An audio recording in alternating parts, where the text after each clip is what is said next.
الحمد لله نحمده ونستعينه ونستغفره ونؤمن به ونتوكل عليه ونعوذ بالله من شرور أنفسنا ومن سيئات أعمالنا من يهده الله فلا مضل له ومن يضلله فلا هادي له ونشهد أن لا إله إلا الله وحده لا شريك له ونشهد أن سيدنا ومولانا محمدا عبده ورسوله أرسله بالحق بشيرا ونذيرا وداعيا إلى الله بإذنه وسراجا منيرا أما بعد فأعوذ بالله من الشيطان الرجيم بسم الله الرحمن الرحيم ومن أعرض عن ذكري فإن له معيشة ضنكا ونحشره يوم القيامة أعمى وقال رسول الله صلى الله تعالى عليه وسلم ولم ينقصوا المكيال والميزان إلا أخذوا بالسنين وشدة المؤونة وجور السلطان عليهم أو كما قال عليه الصلاة والسلام اللهم صل على سيدنا محمد وعلى آل سيدنا محمد وبارك وسلم اللهم صل على سيدنا محمد وعلى آل سيدنا محمد وبارك وسلم اللهم صل على سيدنا محمد وعلى آل سيدنا محمد وبارك وسلم. قرآن کریم کی ایک آیت اور ایک حدیث مبارکہ جو حضرت عبداللہ بن عمر رضی اللہ تعالیٰ عنہ سے مروی ہے، ابن ماجہ شریف کی روایت ہے، وہ آپ حضرات کے سامنے پیش کی گئی ہے. اللہ تعالیٰ سے دعا ہے کہ اللہ دین کی صحیح بات کہنے کرنے اور پھر اس پر عمل کی ہم سب کو توفیق عطا فرمائے. پوری دنیا ایک بحران اور گرداب میں ہے. اس حوالے سے پچھلے جمعے کچھ گزارشات پیش خدمت کی گئی تھی کہ ہم اللہ تعالیٰ کی نعمتوں کی قدردانی کریں اور اللہ کی نعمت کی ناشکری سے بچیں تو اللہ تعالیٰ چاہے گرداب اور بحران کتنا بڑا بھی ہو اللہ تعالیٰ ہماری حفاظت کریں گے. اس میں مختصر خلاصے کے طور پر میں نے عرض کیا کہ اللہ نے اپنے نیک بندوں کی 17 خصوصیات بیان کی ہیں سورہ فرقان میں، اور اس کے خلاصے کے طور پر عرض کیا کہ 4 چیزیں ایسی ہیں جن میں 3 کرنی ہیں اور 4 ایسی ہیں جن میں 3 نہیں کرنی. جو 4 چیزیں ایسی ہیں جن میں 3 نہیں کرنی اور 1 کرنی ہے، اس میں ایک چیز ہے اسراف، ایک ہے تبذیر، ایک ہے کنجوسی اور ایک ہے سخاوت. اسراف نہیں کرنا، تبذیر نہیں کرنی، کنجوسی نہیں کرنی اور سخاوت کرنی ہے. یہ 4 چیزیں تھیں، ان میں 3 نہیں کرنی، 1 کرنی ہے. 4 چیزیں ایسی ہیں جو جائز ہیں، جو کر سکتے ہیں، ان میں 3 کر سکتے ہیں، 1 نہیں کرنی. اس میں عرض کیا گیا تھا کہ رہائش یہ جائز ہے، آسائش یہ بھی جائز ہے، آرائش یہ بھی جائز ہے. چوتھی چیز جو ناجائز ہے وہ نمائش ہے. تو 4 چیزیں ایسی کہ جن میں آپ 3 کر سکتے ہیں اور 4 ایسی جن میں 3 نہیں کر سکتے. اسراف نہیں کر سکتے، تبذیر نہیں کر سکتے. اسراف کہتے ہیں ضرورت سے زیادہ چیز کو خرچ کرنا، تبذیر کہتے ہیں گناہ کے کام میں خرچ کرنا، کنجوسی کہتے ہیں جائز جگہ پر بھی نہ خرچ کرنا، یہ 3 نہیں کرنے، اور سخاوت کرنی ہے. یہ 4 چیزوں میں 3 سے بچنا ہے، 1 کرنی ہے. اور اسی طرح دیگر جو 4 چیزیں ہیں ان میں 3 کی تو اجازت ہے، چوتھی کی اجازت نہیں. رہائش کے لیے آپ بڑا مکان بنائیں، چھوٹا بنائیں، اعلیٰ کپڑے پہنے، کم کپڑے پہنے، بہت عمدہ جوتے پہنے، گزارے والے پہنے، آپ کو اجازت ہے۔ آسائش، آپ گھر میں اے سی لگا لیں، آپ گھر میں کوئی اور خوبی کر لیں، اپنے گھر میں کوئی نعمت استعمال کر لیں اور زندگی کو آسائش میں گزارنا چاہیں تو کوئی منع نہیں ہے، اللہ نے آپ کو دیا ہے تو کر سکتے ہیں۔ اور تیسری آرائش، بننا سنورنا ہے، کوئی قیمتی چیز پہننا چاہتے ہیں، کوئی مہنگی گاڑی رکھنا چاہتے ہیں، کوئی گھر اچھا بنانا چاہتے ہیں، کسی مہنگی رہائش گاہ میں منتقل ہونا چاہتے ہیں، کسی بڑے علاقے میں رہنا چاہتے ہیں تو آپ کر سکتے ہیں۔ ایک کھانا گھر میں پکتا ہے، آپ 3 پکاتے ہیں اور کھاتے ہیں تو کوئی بات نہیں ہے، اللہ نے آپ کو توفیق دی ہے، آرائش بھی کر سکتے ہیں۔ نمائش نہیں کر سکتے، نمائش سے منع ہے۔ تو یہ اللہ کی نعمتوں کی قدردانی ہے۔ یہ جو معاشی بحران ہے اس کے اسباب کے حوالے سے بھی کچھ گزارشات آج کی مجلس میں پیش خدمت کرنے کی کوشش ہوگی۔ اللہ تعالیٰ مجھے اور آپ کو سب سے پہلے سننے کی، پھر سمجھنے کی، پھر عمل کی توفیق عطا فرمائے۔ دیکھیں، معیشت تو ہمارا رزق روزگاری معیشت سے، ہمارا انجن، ہمارا تیل پانی، ہمارا دنیا کا نظام تو معیشت کے ساتھ ہے۔ وہ معاشی بحران اور گرداب میں ہے پوری دنیا اس وقت، پاکستان بھی ہے۔ بچنے کے اسباب کیا ہو سکتے ہیں؟ نہ میں اور آپ وہ معاشی بحران ختم کر سکتے ہیں، نہ آئی ہوئی بلا یا آفت کو ٹال سکتے ہیں، ہم تو اپنی حیثیت میں رہ کر ہی کام کر سکتے ہیں، بجائے اس کے کہ کسی پر تنقید کریں، ملکوں پر، حکومتوں پر، افواج پر، اسٹیبلشمنٹس پر، سیاسی جماعتوں پر، سیاسی حکمرانوں پر، لیڈروں پر۔ وہ تو میرے اور آپ کے بس کی بات نہیں ہے، ہم اس درجے کے لوگ نہیں ہیں۔ تیل کے جہاز پاکستان آنے نہیں چاہیے، اب نہیں آ رہے تو میں اور آپ تو نہیں لا سکتے اس کو۔ گیس ہونی چاہیے، میں اور آپ تو نہیں پوری کر سکتے۔ بجلی نہیں جانی چاہیے، میں اور آپ تو نہیں کر سکتے۔ میں اور آپ تو وہ اسباب اختیار کر سکتے ہیں کہ جن سے ہم اپنی زندگی کو مشکل حالات میں بھی پرسکون طریقے سے گزار سکیں، عافیت سے گزار سکیں۔ اور رسول اللہ صلی اللہ تعالیٰ علیہ وسلم اور قرآن کریم نے رہنمائی دی ہے اس معاملے میں۔ مجھے اور آپ کو اللہ تعالیٰ عمل کی توفیق عطا فرمائے۔ مشائخ نے فرمایا کہ رزق کے 16 دروازے ہیں، 16 ذریعے ہیں بڑے۔ اسی طرح فرمایا کہ رزق کی بے برکتی، بندش کے بھی 16 راستے ہیں جہاں سے روزی برکت آتی ہے۔ تو جو وقت کے اندر میں عرض کر سکا تو عرض کر لیں گے، اور جو رہ گئے تو اگلے جمعے اللہ نے توفیق دی، بات کہنے کی توفیق ہوئی، اللہ کی طرف سے حکم ہوا تو اگلے جمعے عرض کر دیں گے۔ پچھلا جو جمعہ گزرا وہ بھی اسی حوالے سے ہے کہ ہم معاشی بحران میں، زندگی کی سختیوں میں، آنے والے زمانے کی سختی میں، قلت میں، پریشانی میں کیسے اپنی زندگی کو پرسکون رکھ سکتے ہیں، کیسے اچھے طریقے سے زندگی گزار سکتے ہیں، کیسے ان جو حالات ہیں ان میں سے بچ بچا کے نکل سکتے ہیں۔ عقل مند تو وہی ہے۔ بارش تو آپ نہیں روک سکتے، لیکن بارش سے بچنے کے لیے چھتری تو آپ لے سکتے ہیں، یہ تو اللہ نے آپ کو اختیار دیا۔ مہنگائی تو آپ نہیں کم کر سکتے، اپنی آمدن میں خود بخود آپ اضافہ نہیں کر سکتے، لیکن کوئی چیزیں ایسی ہیں کہ جن کے ذریعے آپ محدود آمدن میں رہتے ہوئے بہت زیادہ مہنگائی کے باوجود بھی برکت جیسی چیز کو حاصل کر سکتے ہیں۔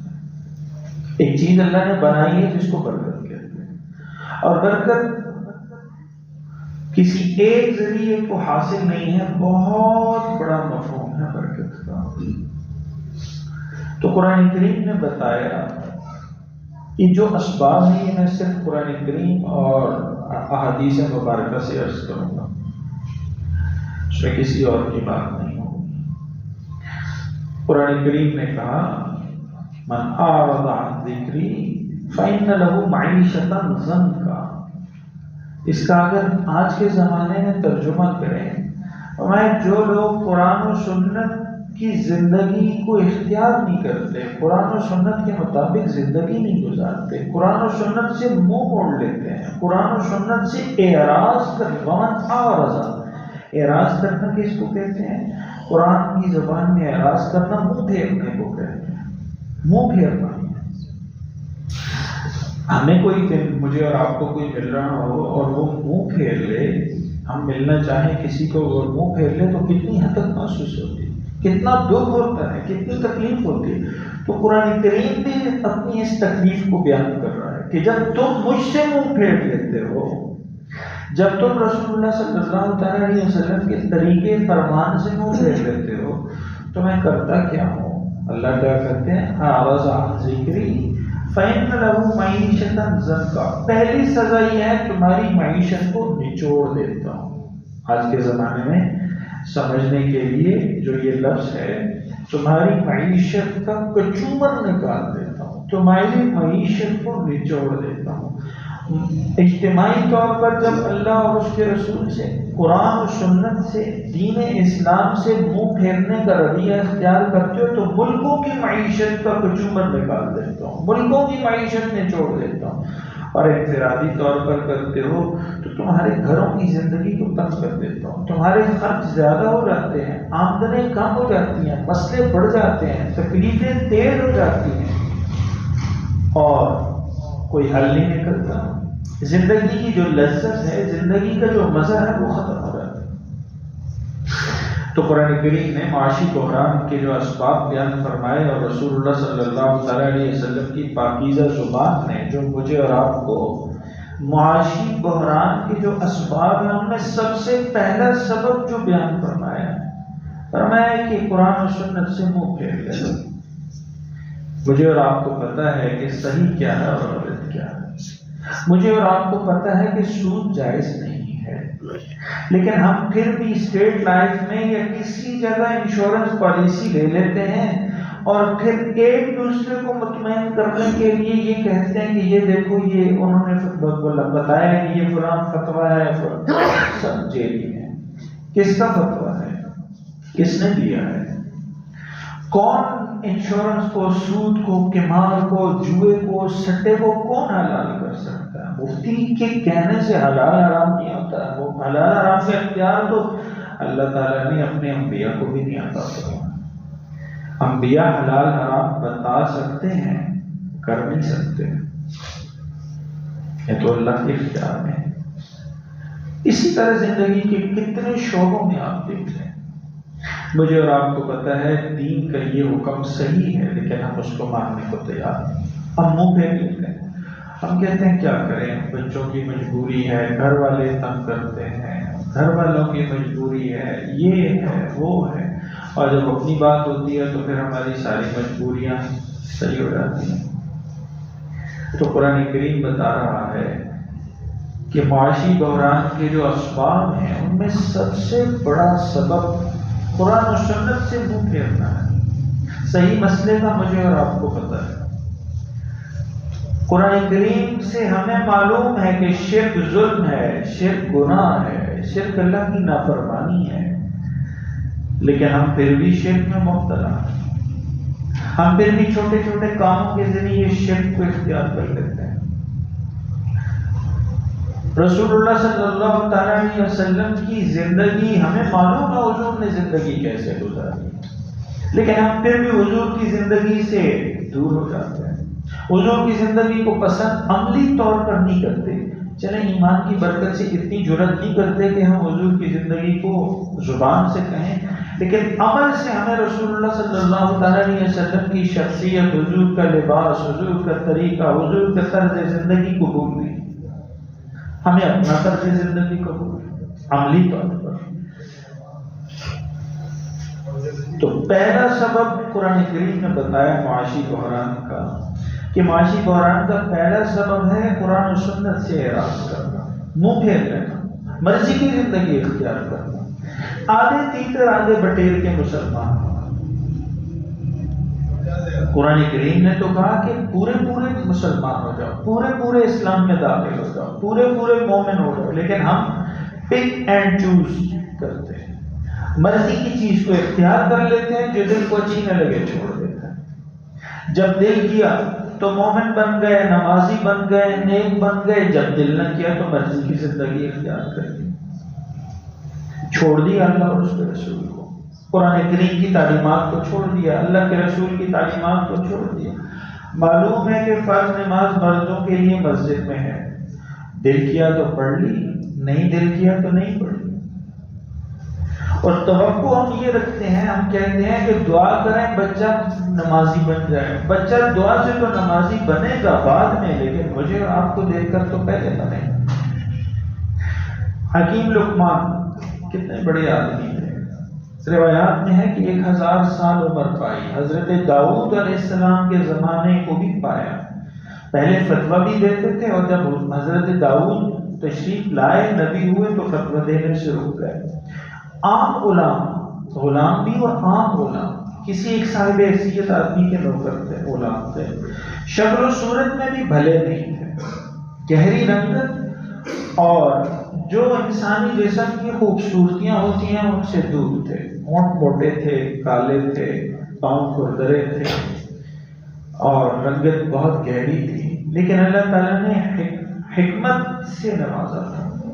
اور قرآن کریم نے کیا فرمایا، یؤتی الحکمت من یشاء، عقل مندی حکمت جس کو چاہوں دانائی عطا کروں اور جس کو دے دوں، فقد خیرا کثیرا، جس کو حکمت دے دوں، دانائی دے دوں، سمجھ دے دوں، عقل دے دوں تو اس کو سب کچھ مل جاتا ہے۔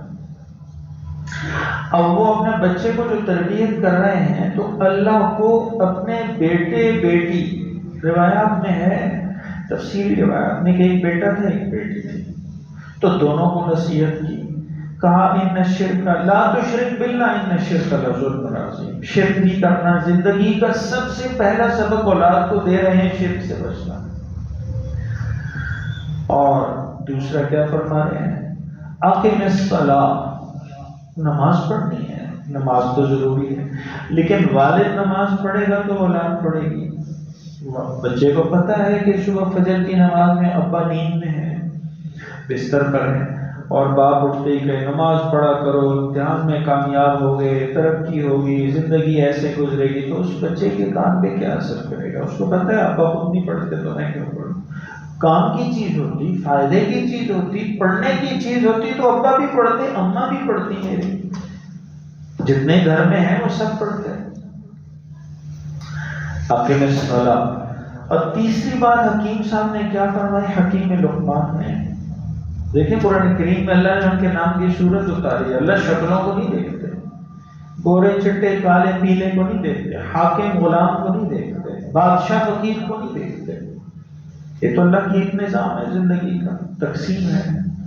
ان کی باتیں اللہ کو اتنی پسند آئیں کہ ایک بچے بچی کو کہا شرک نہیں کرنا، دوسرا فرمایا نماز کی زندگی بھر پابندی کرنا، اور تیسرا اخلاق سکھایا لا تصعر خدک للناس ولا تمشی فی الارض مرحا، زمین پر اکڑ کے نہیں چلنا، بڑائی سے نہیں چلنا، فخریہ انداز میں نہیں چلنا، بڑی بڑی باتیں نہیں کرنا، لوگوں سے ترش روئی اور ماتھے پر بل تیوری چڑھا کے بات نہیں کرنا، آوازیں اونچی اونچی نہیں نکالنا، بیٹا آوازوں میں اونچی آوازوں میں گدھے کی آواز بری آواز ہے۔ نصیحت کی تو قرآن کریم نے ان کی نصیحت کا تذکرہ کیا کہ اولاد کا عقیدہ، سب سے پہلے اولاد کا عقیدہ ٹھیک ہو، اس کے بعد اولاد کی عبادت ٹھیک ہو، اس کے ساتھ ہی جب اولاد کا عقیدہ ٹھیک ہوگا، عبادت ٹھیک ہوگی تو اخلاق بھی ٹھیک ہوگا۔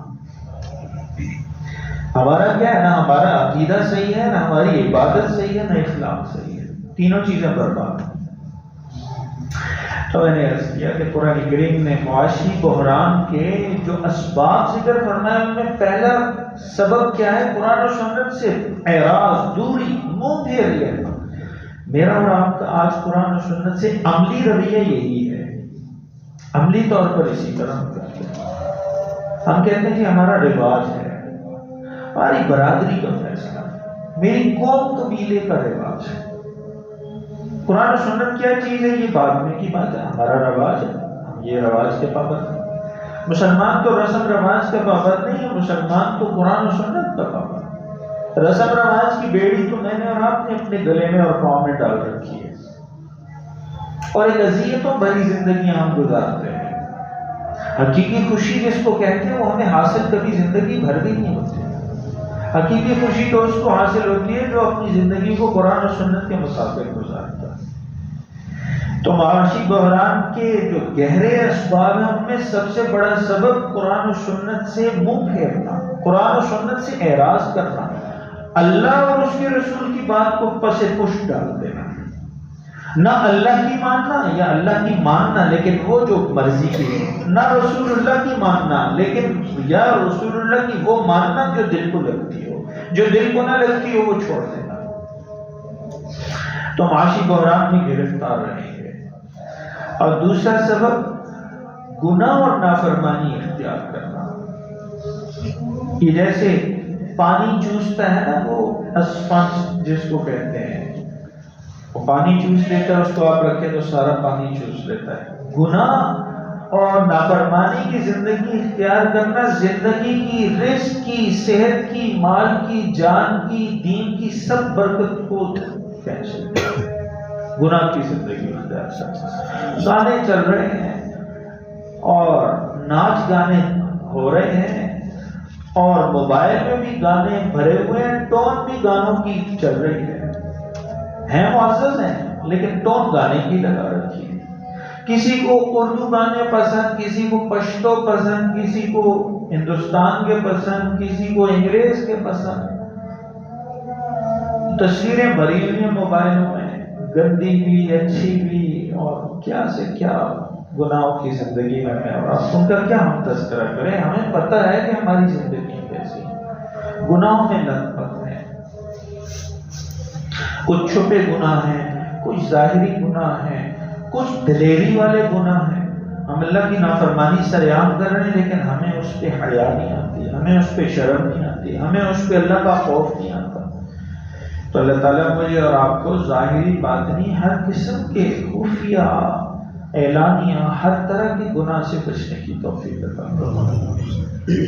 گناہ ہوگا تو پھر معاشی بحران میں، بحران کی زد میں رہیں گے۔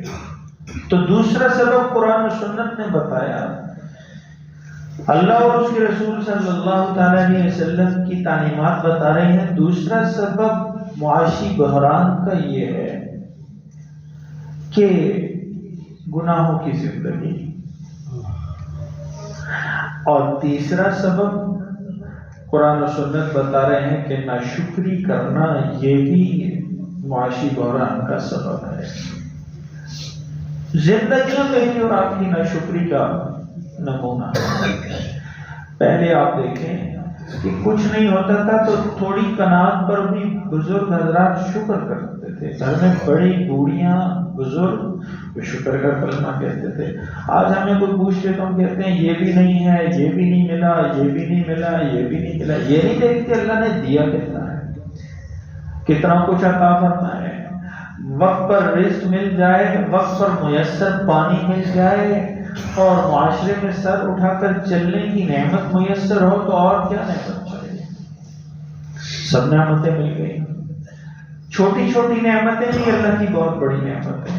سر درد ہو جائے تو انسان کہتا ہے سر درد نا، بچپن میں ہو جاتا ہے نا، کبھی سر درد ہوتا تو یا دانت کا درد، اکثر دانت کا درد ہو جاتا ہے بچوں کو، یہ چھوٹی عمر میں بیٹھے وغیرہ کھا کے، تو وہ جب دانت کا درد پوری رات نہیں سونے دیتا تو انسان کہتا ہے یہ دانت کا نہ ہوتا، سر کا ہو جاتا تو رات تو گزرتی۔ اب جب سر کا ہوتا تو انسان کہتا ہے نہیں یہ تو یہ بھی بڑی مشکل ہے۔ اور اگر پیٹ میں درد ہو جائے تو پھر اچھا درد کیا چیز ہے؟ درد چلے وقتی مختصر ہے، درد کوئی نظر آنے والی چیز ہے؟ درد کو کوئی مشین پکڑ سکتی ہے؟ کوئی سی ٹی اسکین، کوئی ایم آر آئی، کوئی ایسی ٹیکنالوجی ہے جو درد کو پکڑ سکے؟ آپ ڈاکٹر کو کہیں کہ مجھے درد ہے، وہ کہاں سے پکڑے گا اس درد کو؟ وہ کیسے نظر آئے گا؟ یہ کیفیت کا نام ہے۔ تو اللہ کے نظام آپ دیکھیں، تو ناشکری کرنا، یہ نعمتوں کی ناقدری کرنا، ناشکری کرنا، جو اللہ تعالیٰ نے عطا فرمایا ہم اس کے قابل ہی نہیں ہیں۔ ان تعدوا نعمت اللہ لا تحصوها، اللہ کی نعمتوں کو اگر کوئی سپر کمپیوٹر بنا کر بھی تم گننے لگ جاؤ تو تم نہیں گن سکتے اللہ کی کتنی نعمت ہے۔ صبح کا ہونا نعمت، رات کا ہونا نعمت، دھوپ کا ہونا نعمت، بارش کا ہونا نعمت، سبزہ نعمت، خشکی نعمت، دھوپ نعمت، گرمی نعمت، سردی نعمت، ٹھنڈا پانی نعمت، گرم پانی نعمت، کھانا نعمت، سالن نعمت، روٹی نعمت، ماں باپ نعمت، بہن بھائی نعمت، رشتے نعمت، بیوی بچے نعمت، گھر کی نعمت، سواری کی نعمت، بدن کی نعمتیں ایسی زبردست اللہ تعالیٰ کی عطا کی ہوئی نعمتیں. گردے خراب ہو جائیں تو پھر انڈیا، سنگاپور، کہاں کی اسپتالیں ہم تلاش کرتے ہیں جہاں سے گردے ٹھیک کروا لیں، ٹرانسپلانٹ ہو جائے. جگر خراب ہو جائے تو کہاں جاتے ہیں، آنکھیں خراب ہو جائیں تو کہاں جاتے ہیں. کتنی اللہ کی نعمت ہے. تو جب انسان ناشکری کرتا ہے تو وہ معاشی بحران میں گرفتار ہو جاتا ہے. اس سے بچے انسان. تو معاشی بحران کے جو اسباب ہیں ان میں 3 سبب عرض کر دیا. اور چوتھا سبب مشائخ نے فرمایا، چوتھا سبب یہ ہے کہ اللہ کی تقسیم سے راضی نہ ہونا. میں خود تو بہت لائق فائق اور بہت بڑا آدمی ہوں، بڑے اونچے گھر کا ہوں، بہت پڑھا لکھا ہوں اور بہت خاندانی قسم کا ہوں، لیکن رشتہ میری ماں نے گندی جگہ کروا دیا ہے. میرے باپ نے جو لڑکی میرے لیے پسند کی یہ میرے قابل نہیں ہے. اللہ کی تقسیم سے راضی نہ ہونا. میں تو پائلٹ بننا چاہتا تھا لیکن میں چوکیدار بن گیا. بس اللہ کی تقسیم سے میں راضی نہیں ہوں. اس نے یہ کیا، اس نے ٹانگیں کھینچی، اس نے رشتہ دار نے جادو کی، اس نے فلاں کی، اس نے بندش کی، باپ نے یہ کیا، فلاں نے یہ کی. ساری زندگی میری اور آپ کی شکایتوں میں گزر جاتی ہے. اللہ کی تقسیم سے راضی نہیں ہوتے کہ جو اللہ تعالیٰ نے عطا فرمایا ہے اس پر انسان راضی ہے. میں اسی قابل تھا بلکہ میں اس قابل بھی نہیں تھا کہ جو اللہ تعالیٰ نے مجھے عطا فرمایا. جو بیوی اللہ نے عطا فرمائی میں اس کے قابل نہیں. جو ماں باپ اللہ نے عطا فرمائی میں ان کی خدمت کے قابل نہیں. جو اولاد اللہ تعالیٰ نے عطا فرمائی میں اس کے بھی قابل نہیں. جو کام اللہ نے عطا فرمایا میں اس کے بھی قابل نہیں. اللہ کی تقسیم سے راضی رہنا. اور اسی طرح فرمایا کہ معاشی بحران کے جو اسباب ہیں ان میں ایک بڑا سبب رزق کی ناقدری کرنا ہے. رزق کی ناقدری کرنا. صحابی ہیں، چھوٹی عمر میں تھے، رسول اللہ صلی اللہ علیہ وسلم کی خدمت میں گئے کسی بڑے کے ساتھ. اب یہ جب بڑے ہوئے تو یہ روایت کرتے ہیں کہ میں جب حضور کے ساتھ کھانا کھانے لگا تو میں کھانا ایسے کھا رہا ہوں کہ جہاں تھال میں میرا ہاتھ پہنچتا ہے، جہاں مجھے اچھی چیز نظر آتی ہے میں لے رہا ہوں. تو رسول اللہ صلی اللہ تعالیٰ علیہ وسلم نے فرمایا بچہ اپنے آگے سے کھاؤ اور ایک ہاتھ سے کھاؤ، دائیں ہاتھ سے کھاؤ. اور یہ جو گر جائے اگر یہ صاف ہے تو اس کو کھا لو، صاف نہیں ہے تو اٹھا کر دیکھو، اگر صاف ہو سکتا ہے تو کھا لو، اسی میں برکت ہے. اب جو رزق کا ایک ذرہ دسترخوان پر گرا ہوا بھی قرآن و سنت کی تعلیمات اس کو ضائع نہیں کرنے دیتی، تو میں اور آپ رزق کی کتنی ناقدری کرتے ہیں کوئی بتانے کی ضرورت نہیں ہے. یہ کتنے ولیمے کھاتے ہیں آپ؟ ہمیں تو زیادہ جانا پڑتا ہے نکاحوں کی وجہ سے. نکاح پڑھایا تو چلے ولیمے پہ چلے جائیں. وہاں آپ اور میں دیکھتے رہتے ہیں نا روٹیوں کے پہاڑ اور پلیٹوں پر چاولوں کے پہاڑ. وہ کون بناتا ہے؟ میں ہی بنا رہا ہوتا ہوں، ہم ہی بنا رہے ہوتے ہیں. 3 آدمی ہیں تو وہ 6 کی ڈیوٹی لگ گئی کہ اتنا مال لاؤ کہ پھر دوبارہ اٹھنا نہ پڑے. اٹھنے میں پتہ نہیں ہمیں کیوں بے عزتی محسوس ہوتی ہے. اگر میں نے اٹھ کے ایک مرتبہ ڈالا اور وہ ختم ہو گیا اور مجھے پسند آیا یا میری بھوک باقی ہے تو دوبارہ اٹھ کے ڈال دو. یہ کیا ڈیوٹی یا نام ہے؟ اس میں کون سی بے عزتی ہے؟ یہ کس نے کہا کہ یہ کوئی بے عزتی کی بات ہے؟ یہ تو جہالت کی بات ہے بھائی. اتنا راشن اکٹھا کر لیا، سب دیکھ رہے ہیں اتنا کھائے گا ماشاءاللہ. یہ انسان کا کھانا ہے یا گینڈے کا، ہاتھی کا کھانا؟ انسان تو اپنے حصے اور جسے کے مطابق کھاتے ہیں. کوئی زیادہ کھاتا ہے کوئی کم کھاتا ہے. کھانے میں اعتراض نہیں ہے دین کو، لیکن ڈالنے پر تو ہے کہ اتنا ڈالو جتنا ضائع ہو. کتنے آپ دیکھتے ہیں کہ وہ رزق کی پلیٹیں جا رہی ہوتی ہیں، وہ جب اٹھانے والے آتے ہیں تو وہ استعمال کے قابل تو نہیں رہتی. وہ جب ایک دوسرے پر پلیٹیں رکھتے جاتے ہیں اور اس رزق کو ضائع ہو رہا ہوتا ہے، وہ کہاں جاتا ہے رزق؟ مشاہد تو فرماتے ہیں کہ دسترخوان پہ بھی اگر یہ چھوٹے ذرات رہ جائیں تو ان کو بھی کسی چیونٹی کسی جاندار جانور کے آگے ڈال دو کہ رزق کی ناقدری کے گناہ میں نہ آ جائے. تو جب رزق ضائع ہوگا تو پھر کیفیت کیا ہوگی؟ وہی ہوگی کیفیت جو میری اور آپ کی ہے۔ ہم سمجھتے ہیں چونکہ ولیمے میں گئے تو رزق ضائع ہوگا تو اس کی بے برکتی ہوگی۔ بھائی آپ کا نصیب کا رزق تھا، آپ نے اپنا رزق ضائع کیا، کیوں زیادہ ڈالا؟ کیوں ضائع کیا؟ اس کو پلیٹ کو صاف کیوں نہیں کیا؟ اس کو کیوں بے عزتی سمجھا؟ 10 دفعہ جانا پڑے اٹھ کر ڈالنے کے لیے تو 10 دفعہ جاؤ، اس میں کیا؟ تو مشائخ نے فرمایا کہ معاشی بحران کے جو اسباب ہیں ان میں ایک سبب رزق کی ناقدری کرنا ہے۔ اللہ تعالیٰ میری اور آپ کی رزق کی ناقدری سے حفاظت فرمائے۔ رسول اللہ صلی اللہ تعالیٰ علیہ وسلم نے اپنی ازواج مطہرات میں سے میری اور آپ کی اماں زوجہ مطہرہ کو فرمایا کہ رزق کی قدر کرو، جب یہ ایک دفعہ گھر سے چلا جائے تو پھر دوبارہ واپس، پھر وظیفوں سے واپس نہیں آتا، پھر تعویذوں سے رزق واپس نہیں آیا کرتا، یہ اللہ کی نعمت ہے۔ اور اسی طرح رسول اللہ صلی اللہ علیہ وسلم کا فرمان آپ جانتے ہیں، ضمنی طور پر عرض کر رہا ہوں، اگرچہ اس کے ساتھ جڑا ہوا نہیں ہے، ضمنی طور پر کہ جب رزق کی تقسیم کا وقت آنا ہے، رزق صبح اللہ تعالیٰ جھٹپٹے میں تقسیم فرماتے ہیں، تو جب رزق تقسیم ہو رہا ہو تو اس وقت کام کاج میں اور جاب کے اور زندگی کے نظام میں مشغول ہو جاؤ۔ جو تقسیم ہو تو تمہیں بھی اللہ تعالیٰ عطا فرمائے۔ تو میں اور آپ اس وقت کدھر ہوتے ہیں؟ آپ بستروں پر ہوتے ہیں، بستر پر آئے، اٹھتے ہی 7 بجے 9 بجے 8 بجے، تو جب رزق کی تقسیم کا وقت ہے اس وقت تو ماشاءاللہ بستر پر ہیں۔ پھر کہتے ہیں بندش بھی ہے، تعویذ بھی ہے، جادو بھی ہے، جنات بھی ہے، آسیب بھی ہے۔ مجھے کہتے رہتے ہیں لوگ، آپ محسوس نہ کریں، آپ میں سے بھی کئی کہتے ہوں گے، لیکن میں ادھر سے ڈالتا ہوں ادھر سے نکال دیتا ہوں۔ مجھے پتا ہے کہ رزق کی تقسیم کے جو اوقات ہیں ان میں تو حضرت حاضر نہیں ہوتے، حضرت تو مسجد تشریف نہیں لاتے،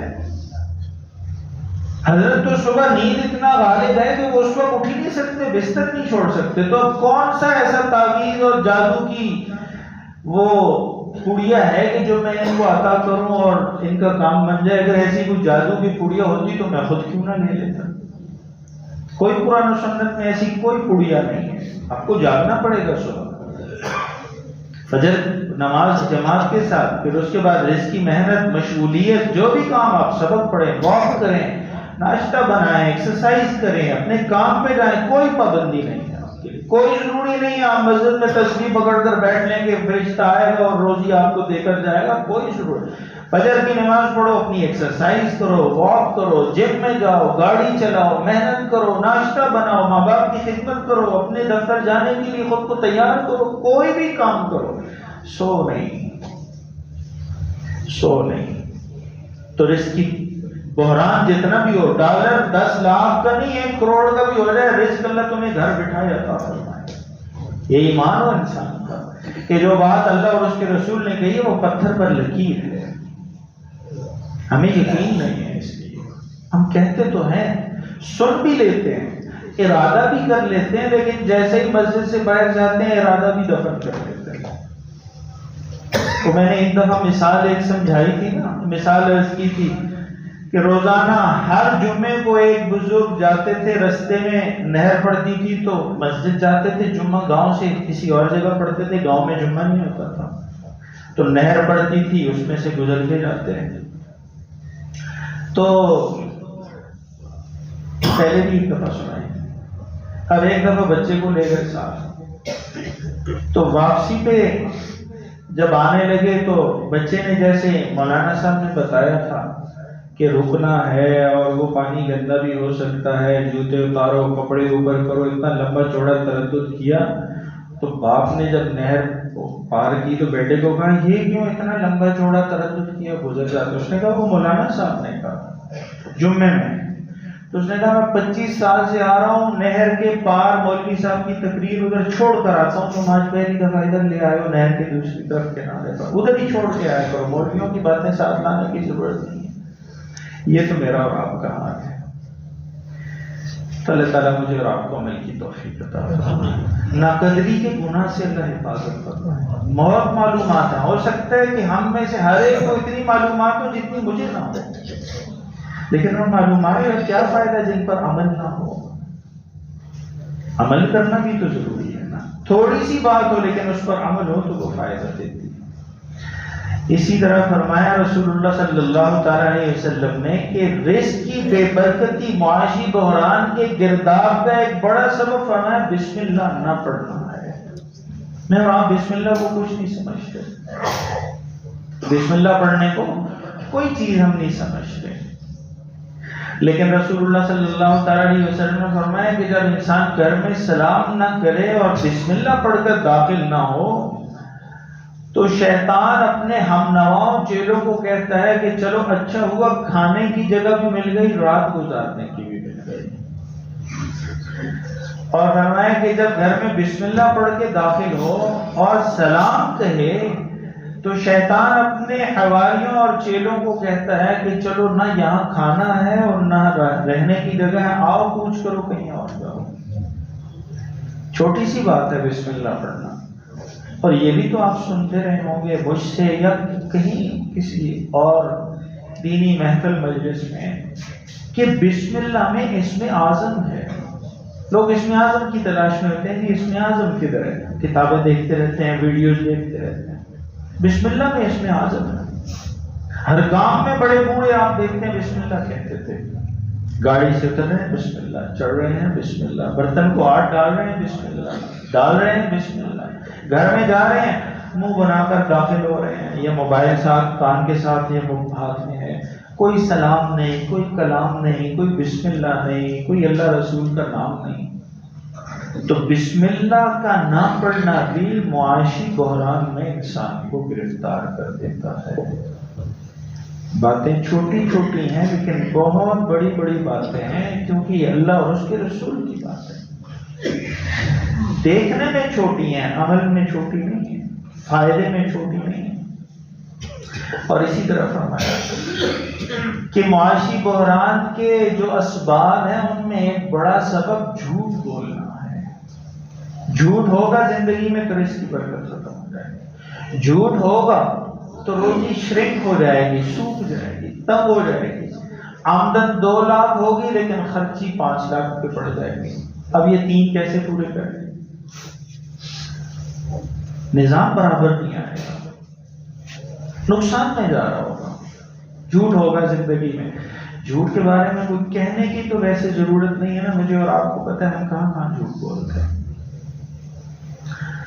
تو اللہ تعالیٰ میری اور آپ کی جھوٹ سے بھی حفاظت فرمائے۔ جھوٹ کے بارے میں رسول اللہ صلی اللہ علیہ وسلم نے فرمایا کہ جھوٹ جب بولا جاتا ہے تو فرشتے دور ہو جاتے ہیں اس کی بو سے، لیکن وہ بو میں اور آپ محسوس نہیں کر سکتے، وہ اللہ کی مخلوق ہے، فرشتے ان کو اللہ محسوس فرماتے ہیں۔ اور اسی طرح فرمایا کہ جھوٹی قسم اٹھانا یہ ایسی چیز ہے کہ جو رزق کی بے برکتی کو لے آتی ہے اور رزق کی جو برکت ہے اس کو ختم کر دیتی ہے، اور جھوٹی قسم سے بیچا ہوا مال تو بک جاتا ہے، اور آپ جانتے ہیں ہم کیسے کیسے بیچتے ہیں۔ میں گھر بیچنے کا کام کرتا ہوں اور ایسا تھکا پھٹیچڑ گھر، بنیادیں بھی خراب، گھر بھی خراب، اس کو نئے سرے سے پٹینے پینٹ کیے، ایک پہ کیا اور کسی کو ٹکا دیا، اور جب 2-3 مہینے گزرے جیب میں پیسے ڈال لیے، جس نے لیا تھا وہ تو سر پکڑ کے بیٹھے تھے، اس کو تو پتہ ہی تھا۔ وہ کہتے جی میں سعودی عرب سے آیا تھا، کچھ جمع پونجی تھی، چھوٹے چھوٹے بچے تھے، میں نے گھر لیا، لیکن یہ تو بالکل رہنے کے قابل بھی نہیں ہے۔ اس دفعہ میں جب کراچی رمضان میں گیا تو جہاں میری رہائش تھی اس کے ساتھ ایک بنگلہ تھا، تو وہ 13 کروڑ روپے میں فروخت ہوا، 13 کروڑ روپے میں، اور اس کی چھت گر گئی دوسری بارشوں سے۔ تو وہ مجھے ساتھی بتا رہے تھے کہ بیچنے والے نے ایسا اس کو زبردست شاندار کیا ہوا تھا کہ خریدنے والے بیچارے باہر سے آئے تھے، ان کو کوئی پتہ نہیں چلا، انہوں نے کسی سے پوچھا بھی نہیں، پڑوس پڑوس نے خرید لیا، 1 سال نہیں گزرا اس کی چھت گر گئی۔ تو جھوٹی قسم سے مال تو آپ کا بک جائے گا لیکن آپ کو فائدہ کوئی نہیں ہوگا، برکت نہیں ہوگی۔ اور اسی طرح بہت عام چیز ہے، رسول اللہ صلی اللہ تعالیٰ علیہ وسلم کے صحابی ہیں عبداللہ بن عمر، جانتے ہیں نا عبداللہ بن عمر رضی اللہ تعالیٰ، حضرت عمر رضی اللہ تعالیٰ عنہ کے بیٹے ہیں، چھوٹی عمر میں حضور کی خدمت میں تشریف لے گئے عبداللہ بن عمر۔ قرآن کریم کے معاملے میں صحابہ میں آخری اتھارٹی ہیں عبداللہ بن عباس رضی اللہ تعالیٰ عنہ، اور حدیث کے معاملے میں صحابہ میں آخری اتھارٹی ہیں عبداللہ بن عمر رضی اللہ تعالیٰ عنہ۔ جو بات عبداللہ بن عمر رضی اللہ تعالیٰ عنہ کہہ دیں وہ فائنل ہوتی ہے۔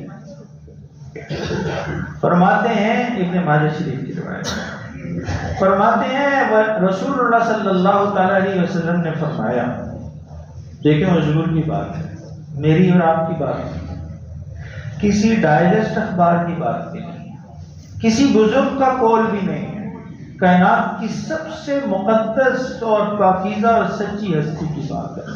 فرمایا، حضور فرما رہے ہیں لم ينقص المکیال والمیزان، جب لوگ ناپ تول میں کمی کر لیتے ہیں، لیٹر دودھ لیتے ہیں، کلو دودھ لیتے ہیں، لیکن آپ تولیں تو کم ہوگا، سامان کلو لیا تولیں تو 3 پاؤ نکلے گا۔ پہلے آپ دودھ جب لیتے تھے تو وہ تھوڑا سا اور ڈال دیتا تھا، جھکتا ہوا تولنے کا حکم ہے، اب آپ دیکھیں تو وہ کم ہوگا۔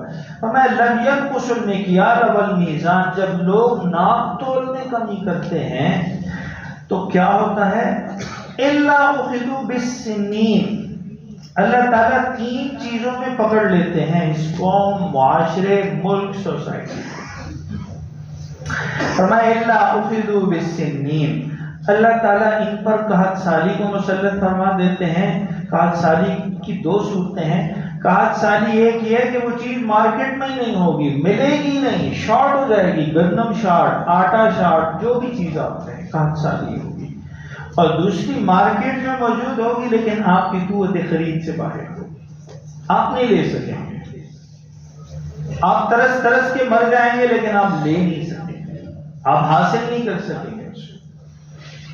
اور میں جب لوگ ناپ تول میں کمی کرتے ہیں الا اخذوا بالسنین، اللہ تعالیٰ ان پر قحط سالی کے عذاب کو مسلط فرما دیتے ہیں۔ فرمایا وشدت المعونہ، اور ان کی زندگیوں کو مشقت سے بھرپور کر دیتے ہیں، ان کو لائنوں میں کھڑا کر دیتے ہیں، وہ راشن کے لیے لائن میں، بجلی کے بل کے لیے لائن میں، آٹے پیٹرول کے لیے لائن میں، گیس کے لیے لائن میں، بچوں کے لیے لائن میں، اسپتال میں لائن میں۔ بھلا ان کی زندگی کیسی کیوں نہ مشقتوں بھری ہو جاتی ہے، تنگی والی ہو جاتی ہے، تھکا تھکا کے اللہ تعالیٰ چھوڑ دیتے ہیں ان کی زندگیوں کو، تھک تھک کے مرتے ہیں، مر مر کے تھکتے ہیں۔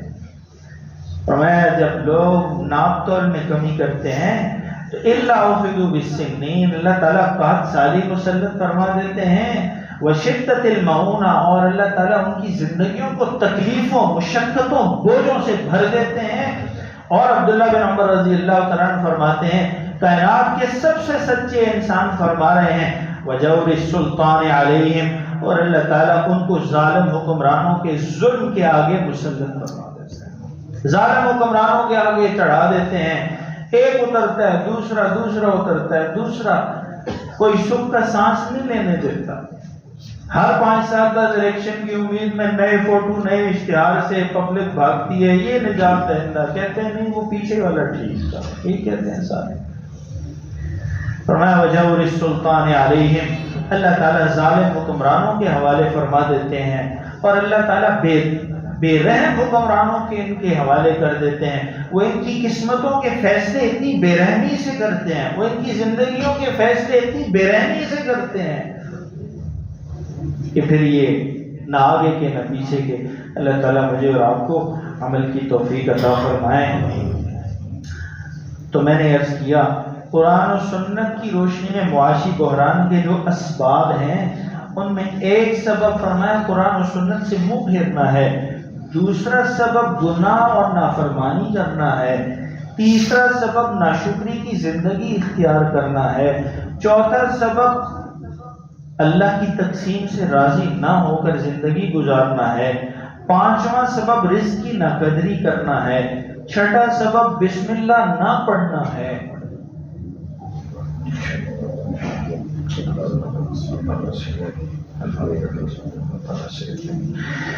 اور اسی طرح بسم اللہ نہ پڑھنا ہے، اور اسی طرح ایک سبب جھوٹ بولنا ہے، اور ایک سبب جھوٹی قسم اٹھانا ہے، اور فرمایا ایک سبب ناپ تول میں کمی کرنا ہے۔ یہ ساری چیزیں معیشت کے بحران کو گہرا کر دیتی ہیں، پھر حکومتیں نہیں نکال سکتی، پھر پالیسی نہیں نکال سکتی، پھر کوئی چیز ان چیزوں کو دور نہیں کر سکتی۔ مجھے اور آپ کو اللہ تعالیٰ عمل کی توفیق عطا فرمائے۔ کچھ چیزیں رہ گئیں، زندگی رہی تو اگلے جمعے ان پر بات ہوگی۔ اگر میں اور آپ چاہتے ہیں کہ اس سختی کے ماحول اور شدت کے اور معاشی بحران کی گہرائیوں میں بھی میری اور آپ کی زندگی سکون سے گزرے، عافیت سے گزرے، تو مجھے اور آپ کو حضور کریم علیہ الصلوۃ والسلام اور قرآن کریم کی بتائی ہوئی ان باتوں پر آنا پڑے گا۔ اللہ تعالیٰ ہمیں توفیق عطا فرمائے۔ ہمارے